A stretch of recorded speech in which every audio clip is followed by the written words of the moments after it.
Hello friends, hi, this is Abuli. Welcome back to my YouTube channel Study with Abuli. Study with Abuli. Friends, आजच्या या व्हिडिओमध्ये आपण class 8 subject सायन्सचा topic बघणार आहोत. Friends, chapter 2 health and diseases हा start केलेला आहे आणि हेल्थ अँड डिसीजेसचाच आपण टॉपिक बघणार आहोत. Vector born diseases. Vector born diseases म्हणजे काय आजच्या ह्या व्हिडिओमध्ये बघणार आहोत आणि त्याची काही एक्झाम्पल्स बघणार आहोत. Dengue, malaria and elephantiasis.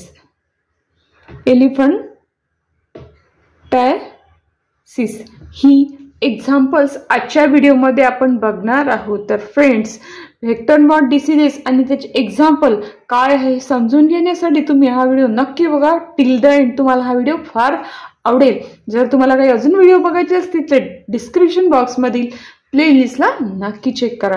आणि फ्रेंड्स, कसलाही वेळ न घालवता आपण आपल्या व्हिडिओला स्टार्ट करूया.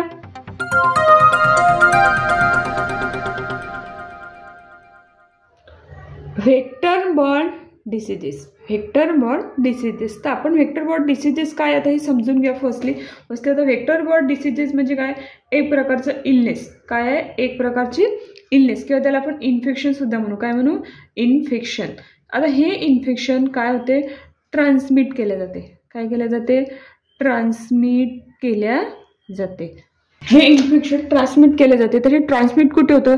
ह्युमन्स अँड ॲनिमल्समध्ये. ह्युमन्स अँड ॲनिमल्समध्ये. आता हे ट्रान्समिशन कोण करतं? हे ट्रान्समिशन करतं bloody feeding arthropods. Bloody feeding arthropods. आणि हेच म्हणजे आहे व्हेक्टर. हेच म्हणजे काय आहे? व्हेक्टर. कोणते व्हेक्टर आहे? आता बघा एक्झाम्पल बघूया. मॉस्किटो, अजून प्लीज, पिसवे म्हणतो त्याला, प्लीज. त्याच्यानंतर टिक्स. भरपूर प्रकारचे काय आहेत? व्हेक्टर्स आहेत. तर हे व्हेक्टर काय करतात? पॅथोजन कॅरी करतात. काय करतात? पॅथोजन कॅरी करतात. म्हणजेच व्हायरस, बॅक्टेरिया एटसेट्रा. हे ब्लडी फिडिंग आर्थ्रोपोड्स म्हणजेच व्हेक्टर. आणि हे व्हेक्टर काय करतात? पॅथोजन कॅरी करतात. व्हायरसेस, बॅक्टेरिया म्हणजे हे इन्फेक्टेड झाले असल्यामुळे त्यांच्यात व्हायरस आणि बॅक्टेरिया असते. जेव्हा हे व्हेक्टर्स यांना चावतात, काय करतात? चावतात. यांना चावतात. ते कशासाठी? स्वतःला जगवण्यासाठी हे व्हेक्टर्स ह्युमन्सला, ॲनिमलला चावतात आणि यांच्याकडून रक्त ओढून घेतात. त्या प्रोसेसमध्ये काय करतात? हे व्हेक्टर्स, व्हायरसेस, बॅक्टेरिया हे ह्युमन्समध्ये, ॲनिमल्समध्ये हे पॅथोजन टाकून देतात. आणि मग काय होते? हे इन्फेक्टेड होतात. यालाच आपण अशा प्रकारे म्हणू शकतो की व्हेक्टर बॉर्न डिसीजेस. तर त्याचे काही एक्झाम्पल्स आहेत. एक्झाम्पल्स बघूया. एक्झाम्पल्स आहेत भरपूर, सगळे एक्झाम्पल्स आहेत. काही मोजके एक्झाम्पल बघूया आपण. मलेरिया. त्यानंतर आहे डेंग्यू फीवर.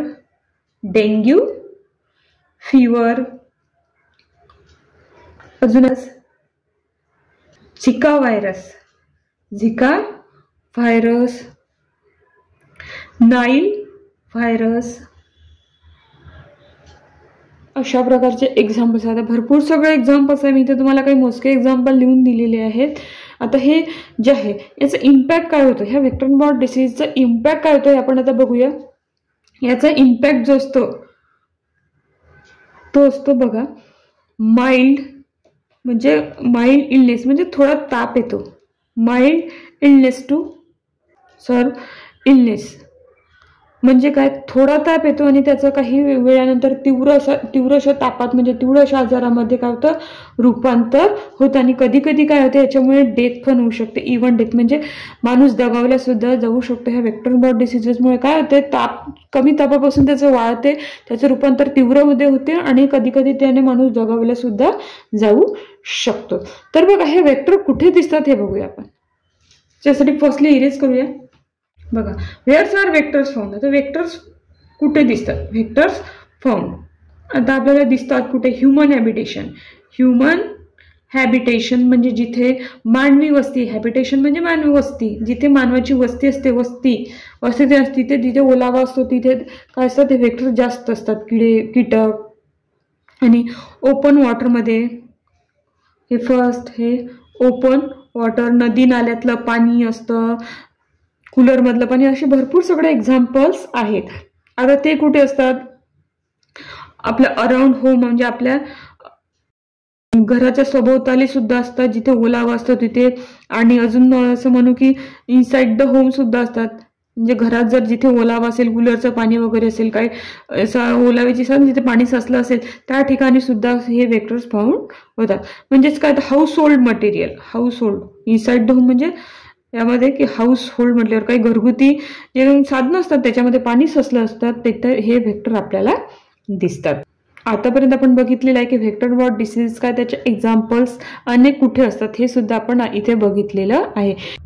एवढं बघितलं. यानंतर आपण त्याचे एक्झाम्पल्स बघूया. तर फर्स्टली आपण डेंग्यू बघूया. बघा, व्हेक्टर बॉर्न डिसीज मधले एक्झाम्पल बघूया. डेंग्यू. डेंग्यू आहे mosquito borne disease. Mosquito borne disease. Mosquito borne disease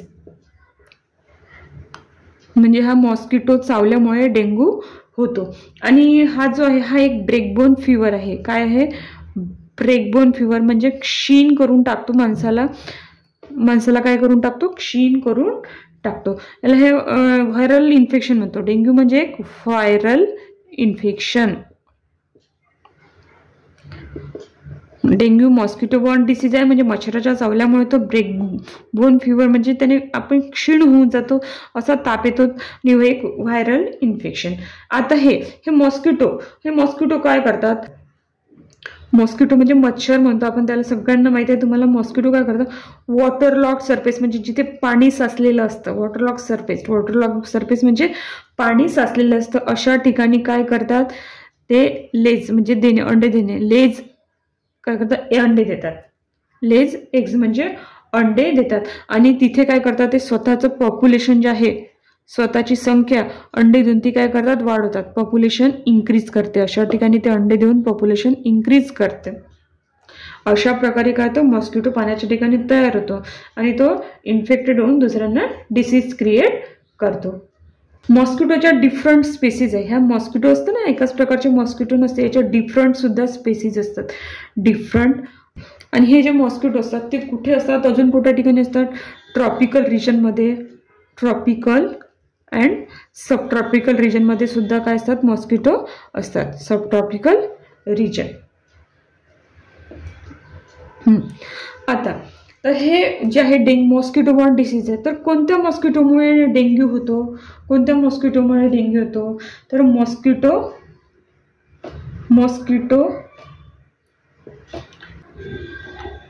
Aedes aegypti. ह्या मॉस्किटोमुळे डिसीज होतं. तर हे मॉस्किटोमुळे डिसीज होतं म्हणजे ते काय करते? एक व्हायरस जो असतो, व्हायरस टाकते ती. जेव्हा ती चावते मॉस्किटो, ती काय करते? Den14 नावाचा जो व्हायरस असते तो बॉडीमध्ये टाकते. त्याच्यामुळे हा डिसीज आपल्याला होतो. आता एवढं झाल्यानंतर आपण ह्या डेंग्यूचे काही सिम्पटम्स बघूया. सिम्पटम्स आहेत. सिम्पटम्स आहे. पहिले काय येतो? ॲक्यूट फिवर म्हणजे कमी ताप येतो. याचा ॲक्यूट फिवर येतो आणि नंतर कालांतराने वाढायला लागतो. मग त्याचं हाय फिवरमध्ये रूपांतर होते. कशामध्ये? हाय फिवरमध्ये त्याचं रूपांतर होते. त्याचं कसं एक तीव्र हेडॅक असतो. हेडॅक म्हणजे भरपूर प्रमाणात ह्या आजारामध्ये डोकं दुखण्याची लक्षणे आहे. त्याच्यानंतर काय? Symptoms pain in I socket. डोळ्यामध्ये दुखायला लागतं. Pain in I socket. डोळ्यामध्ये खूप दुखायला लागतं. त्यानंतर नौसेया म्हणजे मळमळ वाटणे, उलटी आल्यासारखं वाटणे. त्याच्यानंतर ओमेटिंग होते या आजारात भरपूर प्रमाणात. ओमेटिंग म्हणजे उलटी येणे. जॉईंट पेन हे सगळ्यांना माहिती आहे. जॉईंट पेन होतो या आजारात. डोकेदुखी, डोळ्यामध्ये दुखणे, उलटी आल्यासारखे वाटणे, ओमेटिंग, उलटी होणे. काय ते? Decrease in platelet. म्हणजे ज्या असतात प्लेटलेट्स असतात बॉडीमध्ये ते त्या काय होतात? कमी होतात.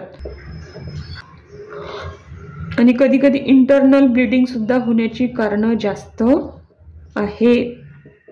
इंटरनल ब्लिडिंग सुद्धा होऊ शकते. आणि स्किन रॅशेस सुद्धा ह्या डिसीजमध्ये होतात. स्किन रॅशेसमध्ये पुरळ सुद्धा होतात. तर अशी ही आजाराची सिम्पटम्स आहे. सिम्पटम्स बघितलेली आहे. तर यानंतर या आजारावर काय ट्रीटमेंट आहे आपण हे बघूया. ट्रीटमेंट अजून काही स्पेसिफिक अशी ट्रीटमेंट जी आहे, specific treatment no specific treatment अजूनही अशी अवेलेबल झाली नाही, पण त्याच्यावर काहीतरी उपाय म्हणून करता येतं. एक असतं फ्लुइड रिप्लेसमेंट.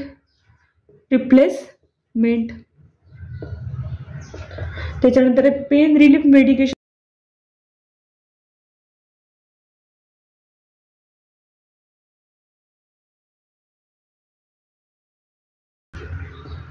रेस्ट ट्रीटमेंट म्हणून आता रेस्ट म्हणजे आराम करायला लावतात. त्याच्यानंतर मॉनिटरिंग म्हणजे त्याच्यावर लक्ष देणे, त्या पेशंटवर त्याची काळजी घेणे. आता ही ट्रीटमेंट झाली, पण ह्या आजारावर काहीतरी आपण प्रिव्हेन्शन करू शकतो, म्हणजे त्याच्यावर काही काळजी घेऊ शकतो त्याची अजून. तर काय करावं लागते, मॉस्किटो रिपेलंट म्हणजे जे असतात क्रीम असतात, ते मच्छरच्या चावल्याने आपल्याला काही त्रास नाही अशासारखे क्रीम वापरणे, त्याला आपण मॉस्किटो रिपेलंट्स म्हणतो आपण. विअरिंग प्रोटेक्टिव्ह क्लॉथ्स म्हणजे प्रोटेक्टिव्ह क्लॉथ्स म्हणजे लांब बाहेरचे शर्ट घालायचे, आखूड कपडे घालायचे नाही ज्याच्याकडून आपल्याला मच्छर चावणार नाही. आणि काय करायचं, एलिमिनेटिंग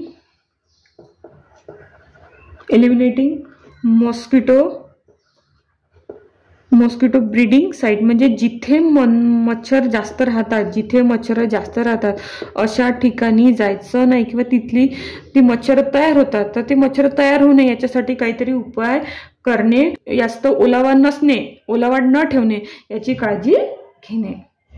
तर इथे आपण डेंग्यू हा टॉपिक कंप्लीट केलेला आहे. ह्यानंतर आपण ह्या आजाराचं नेक्स्ट एक्झाम्पल बघूया, मलेरिया हा एक लाईफ थ्रेटिंग डिसीज आहे. लाईफ थ्रेटिंग म्हणजे जीव घेणार रोग आहे मलेरिया. लाईफ थ्रेटिंग डिसीज म्हणतो आपण त्याला.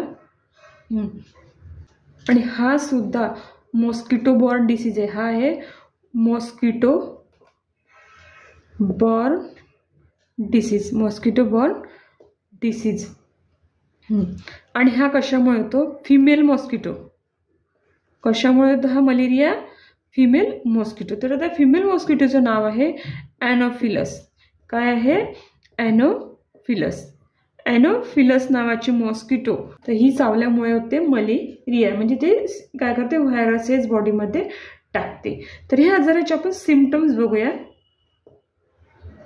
सिम्पटम्स म्हणजे लक्षणं. ह्या आजारामध्ये काय येतो, फीवर ताप येतो आपल्याला खूप, आणि त्याच्यानंतर चिल्स म्हणजे थंडी वाजते, असं म्हणून की थंडी वाजून ताप येतो. हेडॅक येतं. त्याच्यानंतर आहे फटीक म्हणजे खूप जास्त प्रमाणात थकवा येतो, अतिशय क्षीण झाल्यासारखं वाटतं. त्याच्यानंतर नॉसिया म्हणजे उलटी आल्यासारखं वाटणे, मळमळ वाटणे. त्यानंतर ओमिटिंग होते, खूप प्रमाणात उलट्या होते. मसल पेन होतो, खूप आपल्याचे स्नायू दुखायला लागतात, मसल पेन. त्यानंतर जॉईंट पेन सुद्धा ह्या आजाराची काय आहे, लक्षणं आहे. तर बघा, ह्या आजारावर काही प्रिव्हेन्शन आणि ट्रीटमेंट बघूया आपण. प्रिव्हेन्शन काय, सावधगिरी बाळगायला पाहिजे, आणि त्याच्यावर ट्रीटमेंट काय आहे हे आपण आताच्या व्हिडिओमध्ये बघूया. बघा, प्रिव्हेन्शन काय, मॉस्किटो